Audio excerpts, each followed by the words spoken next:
We verwachten zelfs dat als iedereen meedoet en iedereen ook voelt dat hier van vertrouwen uitgaat dat dit tot sterkere economie kan gaan leiden, dat we dat niet nodig hebben.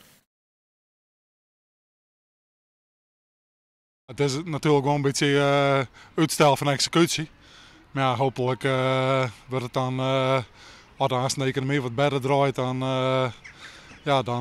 kan ze misschien dan wel wat meer bezuinigen. Wat ik zelf even zien is de WW bijvoorbeeld, dat ze die toch weer langer doen. Ik denk dat dat wel goed is. Want dat die kwarter is, dan komen mensen weer in de bijstand te loren. Dus dan maakt het eigenlijk niks uit. Nou, dat er meer mensen aan het werk komen. Ik, de hulpbehoevenden en dergelijke. Want die komen nou uiteindelijk een keer aan de slag.